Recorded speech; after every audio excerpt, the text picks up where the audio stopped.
No soy justo 100%, pero le sigo sirviendo. No soy justo 100%, pero le sigo sirviendo. Hoy en día nuestras vidas están atadas a pasiones, creencias, actitudes, hábitos y costumbres que nos anclan a esta humanidad. Inclinaciones algunas aprendidas y otras que forzados por nuestra naturaleza caída nos llevan a equilibrar vidas atrapadas entre el amor y el odio, entre la verdad y la mentira, entre tratar de vivir vidas consagradas a Dios y el pecado que nos asedia todos los días. No obstante a todo esto, tenemos nuestras luchas personales humanas y nuestras luchas espirituales que nos motivan o nos desaniman a continuar sirviendo a Dios con todas nuestras fuerzas. A esto se le suma una variante importante llamada nuestro acusador espiritual, Satanás, quien es experto en desanimarnos y acusarnos todo el tiempo por el modo en que vivimos, provocando en nosotros flojera espiritual al sentirnos sucios por cualquier pecado consciente o inconsciente que hayamos cometido o que sigamos practicando. Es bueno subrayar que el principal propósito por el cual hemos nacido es únicamente para servir a Dios y luchar a agradarle lo más que podamos con nuestra naturaleza caída. Pastor, ¿existe la perfección espiritual en esta vida humana? Pastor, ¿hay pastores, hay maestros, hay misioneros, hay líderes dentro de las iglesias o hay hermanos que dejan de pecar 100%? ¿Existe alguien en este mundo que puede decir que no practica el pecado 100%? ¿Cómo es que entonces, si nadie está 100% fuera de pecar, continuamos sirviendo a Dios como si no pecáramos? Pastor, ¿cómo puedo yo vivir con un cargo de conciencia espiritual, pecando todos los días y seguir con el fervor y la pasión de servir a Dios como Él lo manda en su palabra? ¿Qué debo hacer con esta preocupación espiritual que me está robando mi gozo y mi deseo de servir a Dios porque me siento sucio o sucia delante de Dios mientras sigo y sirvo a Cristo? Vamos a orar. Padre, una vez más te damos gracias en esta tarde. Gracias por la oportunidad, mi Señor, que tú nos das de poderte servir. Siempre yo he entendido, mi Dios, que no importa qué tan alejados estemos de ti, siempre tenemos la oportunidad, una vez más en tu nombre, de acercarnos a ti y poderte agradar con nuestras vidas. Queremos que en esta tarde tú acompañes a la iglesia, que tú puedas, mi Señor, una vez más acompañarme dentro del mensaje que tú has puesto en mi corazón para la iglesia en esta mañana. Queremos que tú te bendigas, que tú, mi Señor, recibas toda la gloria en todo lo que hacemos en tu casa. Queremos, mi Señor, que tomes siempre el control de nuestras vidas, no importando qué tan difícil sea la trayectoria. Tú, mi Señor, tienes la última palabra. Gracias porque dentro de nuestra imperfección y dentro de nuestra humanidad caída, dentro de nuestra vida de pecado, mi Señor, todavía tú permites que podamos servirte, porque es el propósito por el cual tú nos formaste. Gracias una vez más, mi Señor.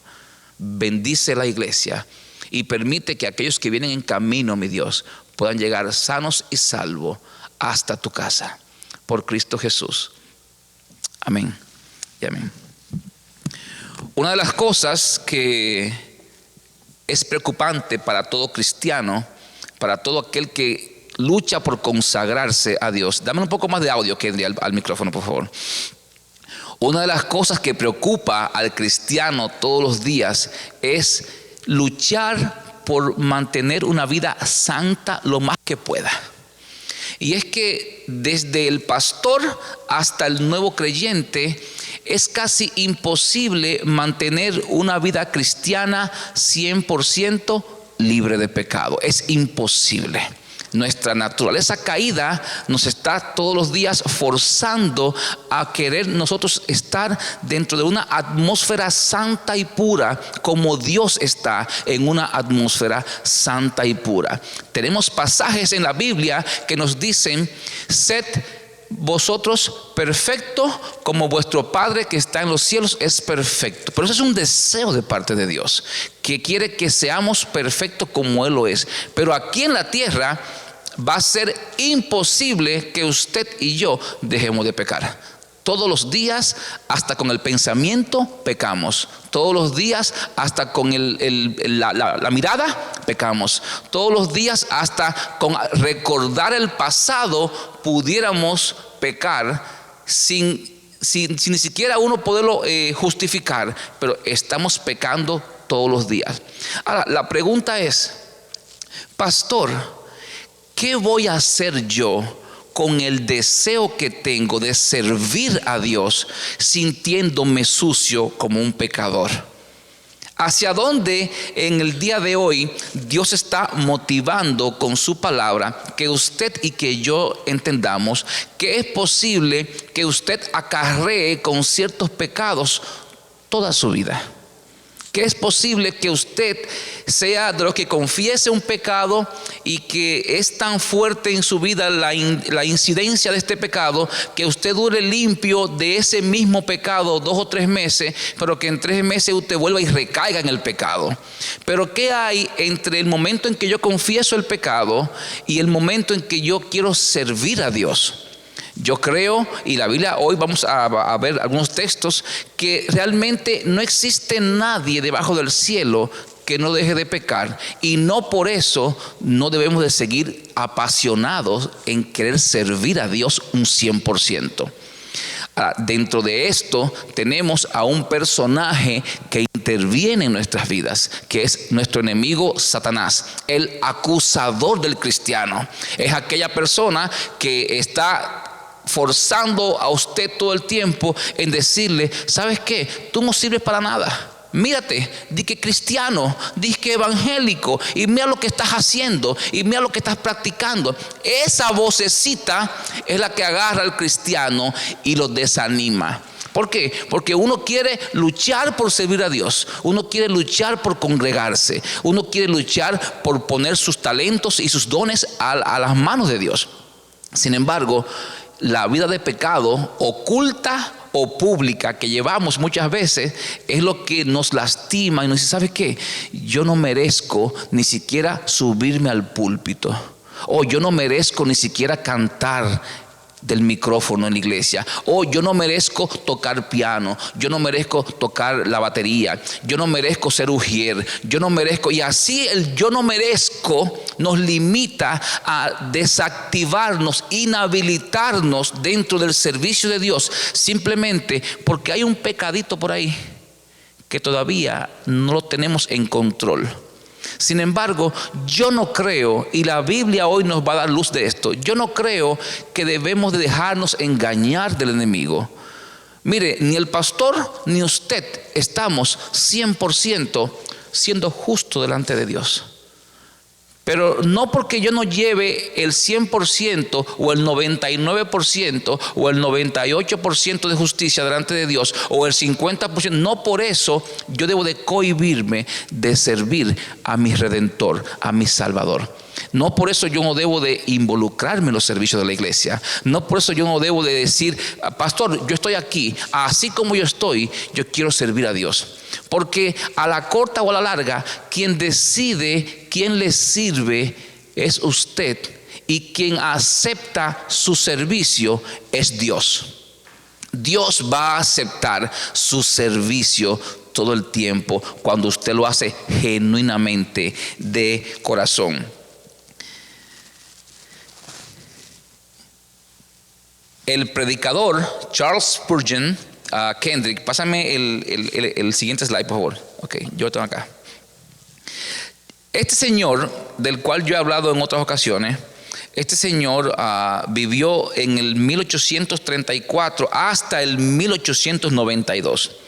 Charles Spurgeon, si yo voy a tratar de, voy a traducir del inglés un poco lo que dice acá.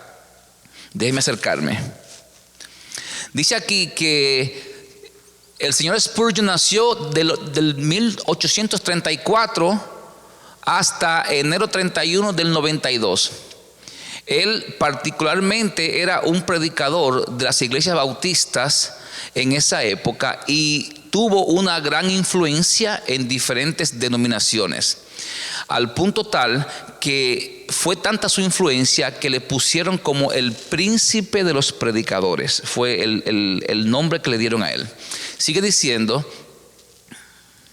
también fue parte de la iglesia reformada, la que era de tradición, y a partir de su defensa, él tuvo algunos inconvenientes de que no se pudo entender con algunas de las iglesias en la convención de London de fe que estuvieron ellos. También dice acá que a través de sus predicaciones él tuvo una oposición pragmática en defensa de la teología, de la tendencia de la iglesia contemporánea.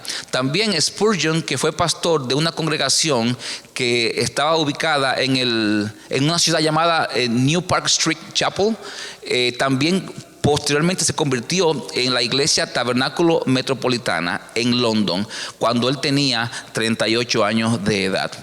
Él nació y cuando murió ya tenía 58 años de edad. También Spurgeon tuvo la... Kendrick me quitó la... Déjame ver. Ok, dentro de su doctrina él pudo tener varias oportunidades de abrir lo que fue una organización sin fines de lucro de charity, y que esta funciona hasta el día de hoy a nivel global. También él fue fundador de un colegio cristiano, y donde también él básicamente hasta el día de hoy tenemos escritos de él. Él tiene libros escritos que tienen que ver con los sermones de él, su autobiografía, comentarios bíblicos, también libros de oración, devocionales, revistas, poemas, himnos y muchos más. Muchos de los sermones de él fueron traducidos a diferentes idiomas. Sin embargo, Spurgeon fumaba. Y él fumaba cigarro de los grandes, de lo que le llaman túbano, o no sé cómo le llaman en su país, tabaco. Y en esa época, todavía dentro de muchas denominaciones, el fumar literalmente era una persona que había que excomulgarlo directamente, y más un pastor y predicador. Pero él decía, Spurgeon, que su cigarrillo era el pecado oculto y público que él tenía, pero él seguía sirviendo a Dios. ¿Y qué calibre de servicio tenía este hombre? Porque hasta el día de hoy muchos de sus libros son libros que en la actualidad los seminarios de teología los siguen usando como libros base de ciertas materias. Spurgeon fue un hombre que en su época fue uno de los grandes impulsadores que Dios usó, con todo y su pecado de cigarrillo. Lo impulsó a ser uno de los grandes hombres del avivamiento que hubo en Europa en estos años. Yo explicaba en otra predicación que era tanto el auge de este pastor, predicador y maestro, que con todo su pecado Dios lo usaba, que la iglesia de él era una iglesia muy diferente a la iglesia que se formaba en esas épocas. En esas épocas había iglesias que tenían 50, 100 personas. La de Spurgeon era una iglesia de más de 600 personas. Y él tenía varias predicaciones en un mismo día. Es decir, que si pudiéramos sumar las predicaciones de él, él juntaba en una comunidad pequeña de 1,600 a 2,000 personas en varias predicaciones que hacía. La prensa de esa época, yo informé una vez, estaba curioso qué era lo que pasaba, porque estaba llena la iglesia de gente sin nadie que pueda estar sentado, y afuera estaba la fila como si fuera una premiere de Hollywood. La fila esperando en la calle que se vaciara la iglesia para que viniera la siguiente sección de predicación, porque querían escuchar a este pecador que fumaba. Pero era un hombre que estaba decidido a servir a Dios incondicionalmente con su pecado que tenía, y Dios lo estaba aprobando, porque el resultado era lo que Dios estaba haciendo en su vida. Y una de las cosas que lo llevó a él a dejar el cigarrillo fue que un día él estuvo caminando por la calle, y mientras él caminaba había una tienda de cigarros que decía: aquí vendemos los cigarros que Spurgeon fuma. Entonces él dijo: ¿sabes qué? Yo no voy a dejar el pecado porque yo entienda que deba dejarlo. Yo lo voy a dejar porque yo no quiero que el nombre mío, un hombre de Dios, sea promotor de un vicio que yo sé que no le conviene a nadie. Y a partir de ahí dejó de fumar. ¿Por qué le cuento esto? Porque detrás de su vida hay un llamado que Dios tiene, que no permita que Satanás le robe ese llamado, porque usted crea que tiene un pecado por ahí oculto, y que es un pecado que es entre usted y Dios. Si es un pecado que está lastimando a otra persona, y ya ese testimonio va a servir para que usted bloquee la gracia de Dios salvadora para otros, ya es diferente. Pero cuando usted está llevando en su vida el tormento de algo que usted lo confiesa, y Señor, yo necesito ayuda, y usted está buscando en la Biblia pasajes para usted superar este pecado, siga luchando.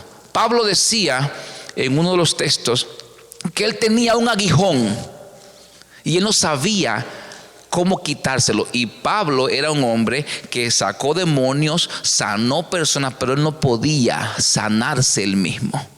Había algo, y esto es un encuentro teológico que existe ahora mismo, donde todavía no sabemos qué era lo que tenía, aunque habemos algunos que creemos que había un pecado oculto en la vida de Pablo. Había un pecado oculto que él llevaba, y que él le decía al Señor: Señor, quítame de mi vida este pecado, porque yo quiero servirte sin sentir en mi corazón que yo estoy sirviéndote sucio. Y Dios le decía: yo no te lo voy a quitar, bástate mi gracia. Sígueme sirviendo, en otras palabras. ¿Por qué? Porque no va a depender de cuánto pecado tú tengas, sino que va a depender del deseo que tú tengas de servirme a mí como tu Dios. En otras palabras, yo creo, y vamos a entrar ya de lleno en los textos que vamos a hablar de esto, yo creo que sí tenemos nosotros la oportunidad de decirle a nuestro enemigo Satanás: no importa cómo yo esté, yo voy a seguir luchando para vivir una vida consagrada a Dios lo más que pueda. No importa cómo yo esté en mi vida de pecado, yo voy a confesar mi pecado, y voy a luchar por apartarme del pecado, y voy a luchar por consagrar mi vida a Dios, pero yo voy a seguirle sirviendo, porque yo nací en este planeta para servirle a Dios. Si nosotros como hijos de Dios no hemos entendido todavía que hemos nacido en este planeta y nos criaron como un bebecito en nuestra casa, y ya tenemos el cuerpecito grande y somos adultos o jóvenes, si no entendemos esa parte, que hemos sido creados por Dios con el único propósito de servirle y de adorarle, entonces estamos creyendo lo que no debemos creer. Todo hijo de Dios ha sido formado con un único propósito: de que usted y yo nos acerquemos a su presencia, y que entendamos dentro de una iglesia local: para qué yo soy bueno, para qué yo voy a servir a Dios. Es el propósito. Si usted todavía no tiene claro en su mente para qué usted es necesario, entonces hable con el pastor, que el pastor, con la inteligencia y la experiencia y la sabiduría de Dios, Dios entonces podrá guiarlo a usted a entender para qué usted es bueno dentro de la iglesia. Si ya el pastor le ha ofrecido a usted Yo quiero que tú seas parte del equipo técnico. Yo quisiera que tú fueras parte como está mi hijo allá, de los controles. Yo quiero que tú seas parte de lo que es los ujieres. Me gustaría que tú seas parte del equipo de evangelismo. Yo quiero que tú seas parte del equipo de mayordomía. Si ya el pastor se lo está ofreciendo, yo quiero que tú seas un grupo de hermanos que manejen el van de la iglesia. Si el pastor ya se lo está ofreciendo, es porque Dios está inquietando al pastor. Pero va a llegar un momento en que el pastor humanamente se va a cansar de decirte a ti: ven, involúcrate, te voy a dar la oportunidad para que tú sirvas a Dios. Pero cuando Dios le diga al pastor: dile a ese hermano que ya yo no lo necesito, entonces le va a dar la oportunidad a otro. Y la bendición que iba a llegar a tu casa, Dios la va a coger y la va a mover para otro hogar. Porque Dios te está bendiciendo a través de un servicio que el pastor o el líder te está ofreciendo para que tú sirvas al pastor. No, para que sirvas a Dios. Sin embargo, te estás negando por mucho tiempo. Es posible que en tu mente tú entiendas que no vale la pena servir porque hay algún pecado por ahí que te está atormentando. La predicación del día de hoy es para eso. Es para que entiendas que no importa cómo esté tu vida. Sí, claro, Dios exige que seamos santos. Dios exige que seamos limpios, que tratemos de luchar con nuestra naturaleza caída. Sí, Dios exige que seamos íntegros espiritualmente, pero que eso sea Dios que lo decida, no yo, porque yo no tengo potestad de decir voy a servirte o no te voy a servir. Dios siempre está llamándote: acércate a mí, yo te voy a ayudar, yo te voy a sanar, yo voy a restaurarte, yo voy a hacer que a través del Espíritu Santo tú puedas recobrar las fuerzas, que tú puedas poner en control ese pecado. Pero no importa tu sentimiento, no importa lo que tú tengas, ven y sírvele a Dios. Porque grandes cosas vienen en el futuro preparadas de Dios para ti por la forma en que tú le sirvas a Él. Este es un país, y yo que acabo de llegar de República Dominicana también me di cuenta que allá hay mucha gente que está en lo mismo, que uno no tiene tiempo para las iglesias. La vida está tan acelerada que ya no hay tiempo para Dios. Yo en esta semana me he visto con algunos hermanos ya que están con el deseo de servir a Dios con todo su corazón, y hemos estado en algunos días en la semana, tanto en estudios bíblicos, tanto en Jamesburg, que estuvimos allá. Por cierto, estoy haciendo una petición formal a las familias que viven en Jamesburg, o si usted conoce a alguien que viva en Jamesburg, necesitamos abrir células extras a las que tenemos, que hayan casas que abran sus puertas para poder promulgar la palabra del Señor en el proceso de evangelismo. Entonces, si usted conoce a alguien en Jamesburg, déjeme saber, déme su número de teléfono, yo lo voy a llamar. El hermano Alfredo, el hermano Luis, estaremos visitando estos hermanos y estas personas allá en Jamesburg para ayudar. Pero hermanos, tenemos que entender que si yo estoy dentro de lo que es un sentimiento de poder servir a Dios, no importa cómo yo esté, lo que importa es que yo tenga la actitud correcta para poderle servir. Abran sus Biblias en el libro de Apocalipsis, capítulo 12, versículo 9. Satanás es el causante principal de toda nuestra vida de flojera cuando nos sentimos sucios por el pecado.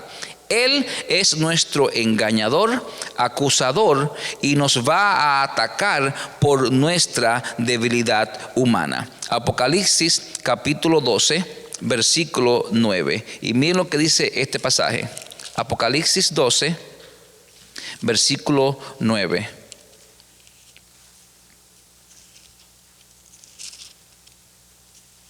Dice así la palabra del Señor. Y fue lanzado fuera el gran dragón, la serpiente antigua, que se llama Diablo y Satanás, el cual, esta es la parte interesante, el cual engaña al mundo entero. Miren, hermanos, El propósito principal de Satanás es engañarlo a usted. El propósito principal de Satanás es engañarlo, y él va ante la presencia de Dios a acusarlo. Mira cómo te tengo al pastor Oscar Guerrero, mira cómo te tengo a fulano de tal, mira cómo te tengo a fulana de tal. Y él está esperanzado en que a través de esa acusación y ese engaño yo floje la guardia, como decimos. Recuérdense que el cristiano tiene que estar sujeto a dos figuras en su vida. La primera es que usted es una oveja, y la segunda, usted pertenece al ejército de Cristo. Usted es una oveja y usted es un soldado de Cristo espiritualmente.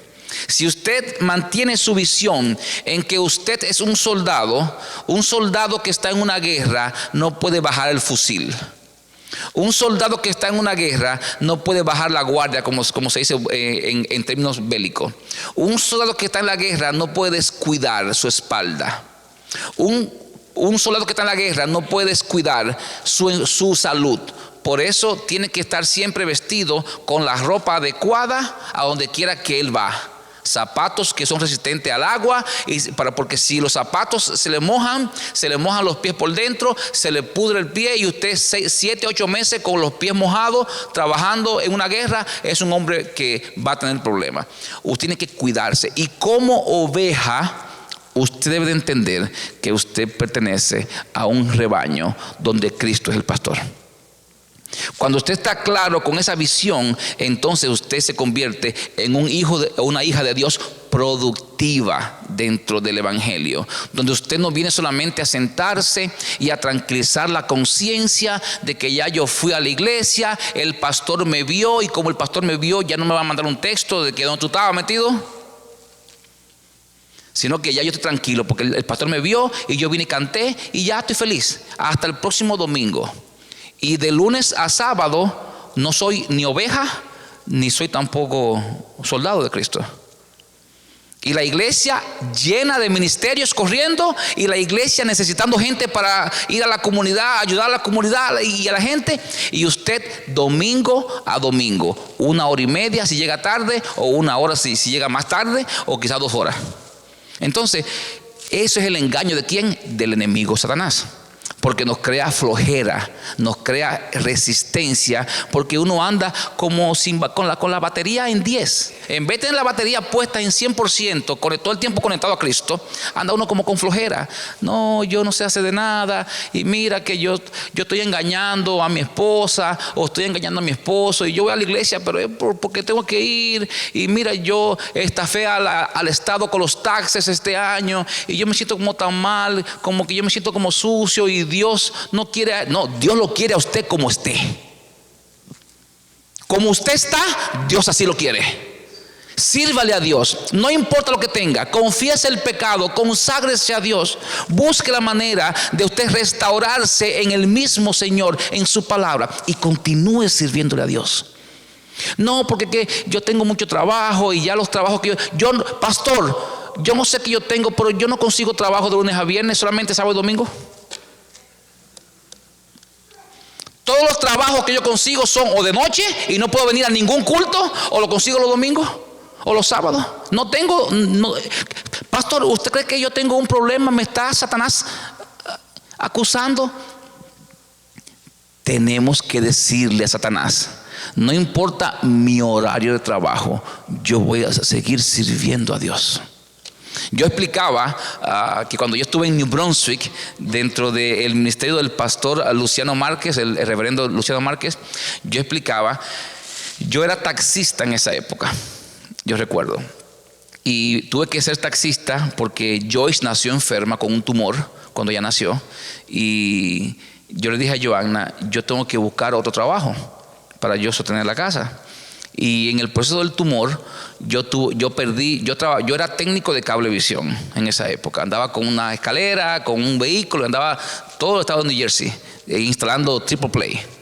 Y yo recuerdo que las vacaciones, los días de enfermedad, todo me lo dieron. Hasta me dieron inclusive las vacaciones del siguiente año para yo poder estar encima de la enfermedad de mi hija y con mi esposa, porque era viajando para Nueva York, que estaba la especialista en el tumor.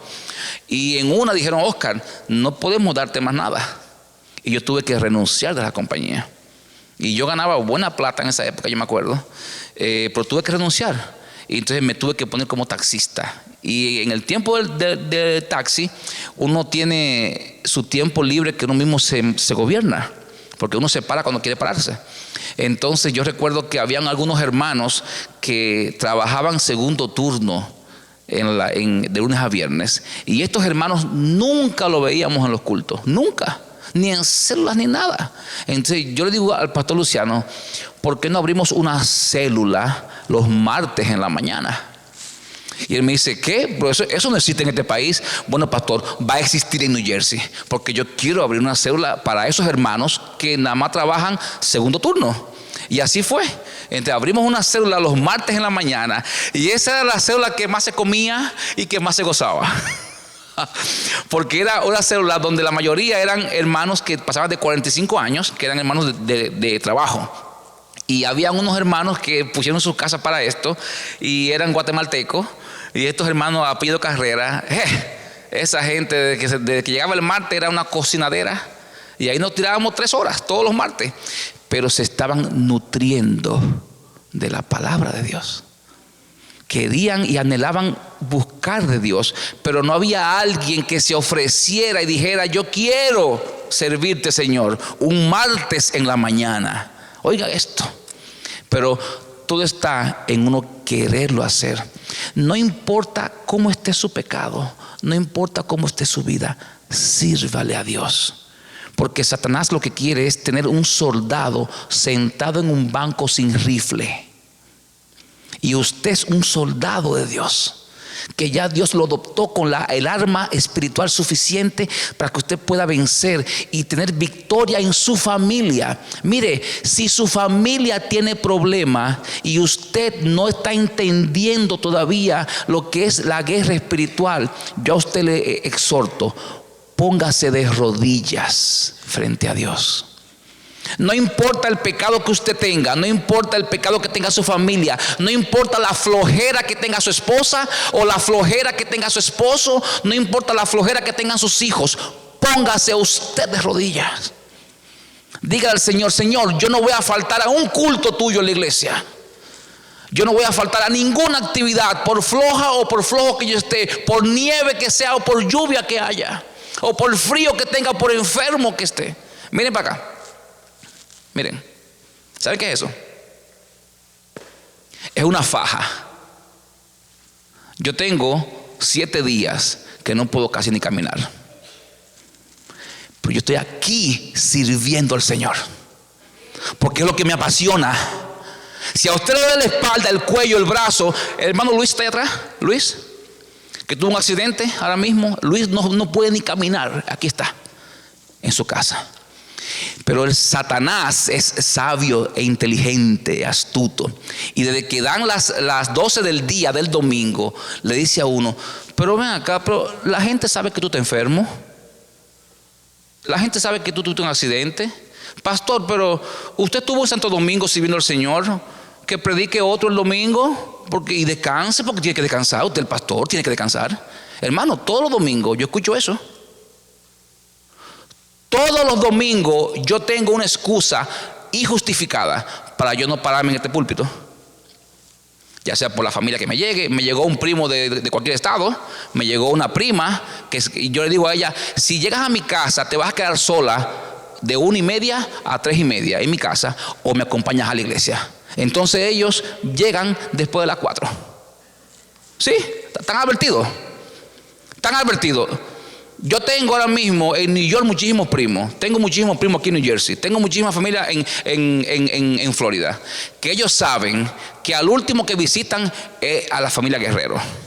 Porque ellos llegan los domingos, si es los domingos, después de las 4. O si llegan antes ahora, saben que van a tener que venir conmigo a la iglesia.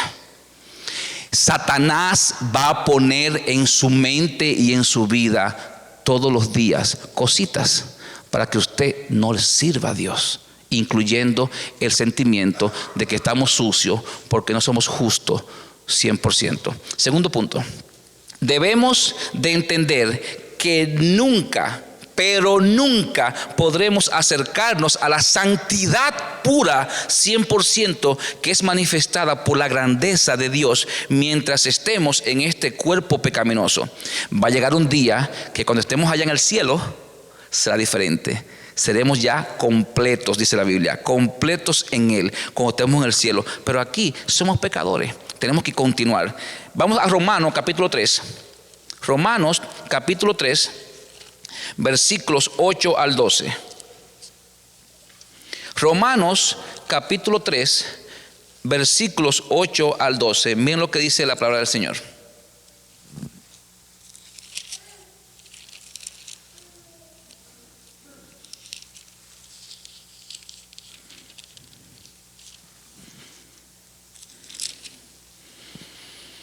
Versículos 8 al 12. ¿Y por qué no decir, como se nos calumnia y como algunos cuya condenación es justa afirman que nosotros decimos, hagamos males para que vengan bienes? ¿Qué pues? Versículo 9. ¿Somos nosotros mejores que ellos?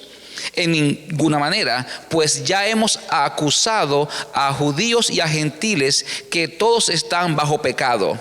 Como está escrito, no hay justo ni aun uno, no hay quien entienda, no hay quien busque a Dios. Todos se desviaron, a una se hicieron inútiles, no hay quien haga lo bueno, no hay ni siquiera uno. Ese es el presente de la iglesia. El presente de la iglesia es que todos nosotros, no importa el rango que usted tenga, ni la experiencia que tenga, ni los años que tenga en la fe, todos nosotros, dice la Biblia, que no somos justos, ni siquiera uno. Ni yo ni usted somos justos. Ni siquiera andamos ni pretendemos buscar lo bueno. La Biblia nos manda que encima de ese presente de la iglesia, usted y yo, que delante de Dios somos malos, y que dice la Biblia en otro texto que nuestras obras para Dios son como trapo de inmundicia. Ese es el presente de la iglesia.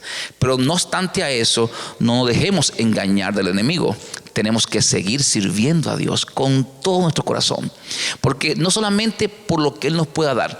Hay una predicación que el Señor puso en mi corazón que viene en enero, porque ya la de este mes están toda lista ya. Pero para enero hay una predicación, y es que hoy en día ya no se habla de la gratitud de mi salvación. Hoy en día en las predicaciones, en los púlpitos, lo que se habla es: ven, pacta con Dios,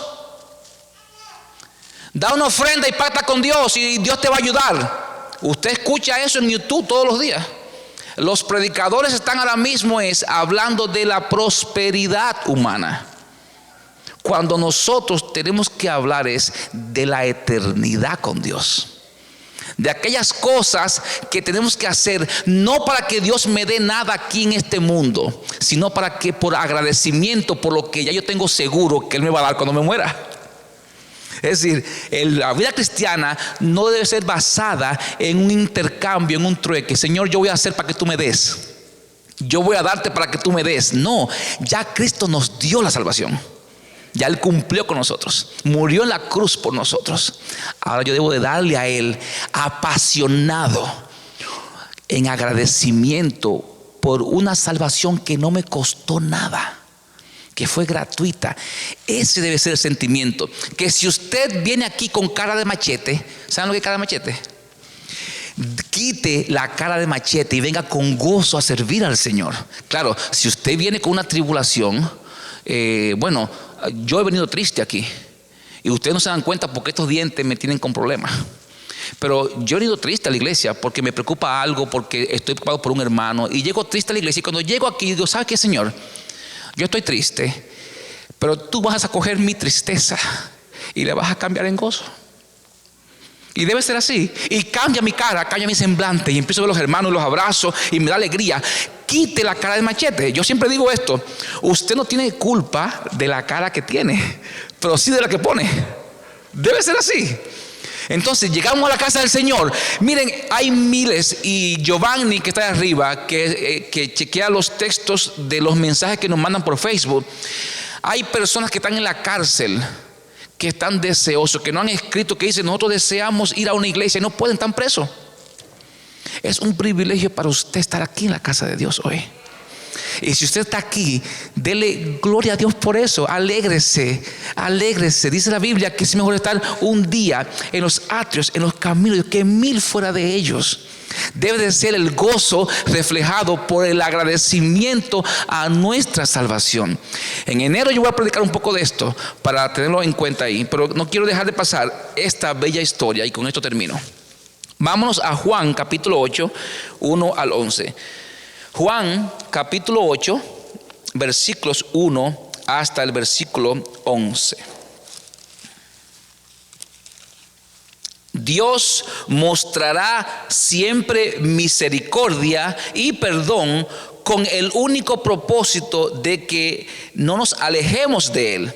Permanezcamos sirviéndole y tratemos de vivir vidas consagradas a Él lo más que podamos con la ayuda del Espíritu Santo.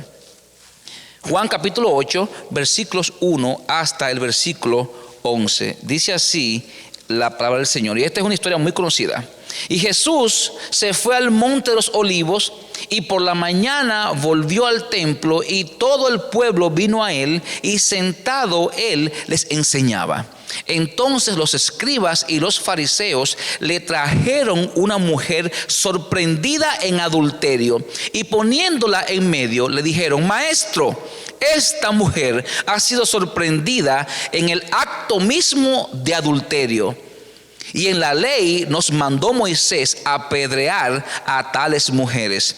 Tú pues, ¿qué dices? Versículo 6. Mas esto decían tentándole para poder acusarle. Pero Jesús, inclinado hacia el suelo, escribía en tierra con el dedo. Y como insistieran en preguntarle, se le enderezó y le dijo: el que de vosotros esté sin pecado, sea el primero en arrojar la piedra contra ella. E inclinándose de nuevo hacia el suelo, siguió escribiendo en tierra. Pero ellos, al oír esto, acusados por su conciencia, salían uno a uno, comenzando desde los más viejos hasta los postreros, y quedó solo Jesús y la mujer que estaba en medio. Enderezándose Jesús y no viendo a nadie sino a la mujer, le dijo: Mujer, ¿dónde están los que te acusaban? ¿Ninguno te condenó? Ella dijo: ninguno, Señor. Entonces Jesús le dijo: ni yo te condeno, vete y no peques más. Miren, hermanos, el vete y no peques más, el irte en paz y no morir apedreada, porque era tirarle piedra hasta que muriera en público, era dándole la oportunidad de que tú tenías que seguirme sirviendo. Mire, no importa qué tan hondo esté usted en un pecado, no importa qué tanto usted se sienta que esté pecando y ofendiendo el pacto de servicio a Dios, confiese su pecado, luche con el Espíritu Santo y con Dios de consagrar su vida y de vivir lo más que usted pueda libre de pecado, y no deje de servir a su Salvador. Cuando esto suceda, el mismo Dios va a ver que usted tiene un corazón que sí está conforme al corazón de Él. Y en ese conforme al corazón de Él, dice la Biblia que Dios va a poner en su corazón el querer como el hacer, según su buena voluntad. Cuando aprendamos a entender de que Satanás no tiene control ya no más de mi mente, de que mis influencias pecaminosas no van a tener control no más de mi mente, vamos a entender que vamos a recobrar la verdadera libertad que tenemos en Cristo de servirle incondicionalmente. No importa el trabajo, no importa lo que esté pasando en mi casa, no importa mi enfermedad, no importa lo que yo traje de mi país, no importa lo que sea, no dejemos de servir a nuestro Señor. Él se lo merece todo. Vamos a orar. Padre, una vez más te damos gracias, mi Señor. Nosotros, oh Dios, estamos llenos de situaciones todos los días. El pecado nos asedia, pero hemos decidido, mi Señor, que no importa que estemos pecando, vamos a confesar, vamos a consagrarnos, vamos a luchar para levantar manos santas a ti todos los días, lo más que podamos, mi Señor. Pero no vamos a dejar de servirte. Tú eres nuestro Dios. La segunda venida de tu Hijo Jesucristo está cerca. Ya se está cumpliendo, mi Señor, todo lo que la Biblia ha estado diciendo. Se están levantando naciones contra naciones. Hay rumores de guerra, mi Señor. Padre contra hijos, hijos contra padres. La apostasía está en el presente de nuestra generación de la iglesia. Ya estamos, mi Señor, viendo cómo la depravación y la agenda satánica, mi Dios, está cobrando todos los días muertos y personas inocentes. Estamos seguros, mi Señor, de que pronto tú vienes por tu iglesia. Ten misericordia y permite que otros puedan escuchar y alcanzar, mi Señor, la salvación a través de tu santo evangelio. Permite que haya nuevas personas que puedan comprometerse, mi Señor, con tu evangelio santo y grande. Bendice a cada hermano que han escuchado estos mensajes y bendice, mi Señor, a cualquier persona que también está escuchando a través de las redes sociales, mi Señor, este mensaje. Que tu Santo Espíritu esté allá también acompañándolo, que lo pueda tomar en sus manos y que la gente pueda tomar decisiones por ti, mi Dios, porque tú todo lo mereces. Gracias por darme la oportunidad, mi Señor, de regresar con bien acá a la casa. Gracias por darme la oportunidad de estar aquí entre los hermanos una vez más. Yo bendigo y exalto, mi Señor, tu santo nombre, y que mi ejemplo sea suficiente para que mis hijos también, mi Señor, se sigan enamorando de ti. Gracias por todo, mi Dios. Bendice los líderes, las madres, los padres aquí presentes, los hijos, los nietos, mi Señor, y que todos como un solo cuerpo estemos dispuestos a luchar sin desmayar por Cristo Jesús. Amén y amén.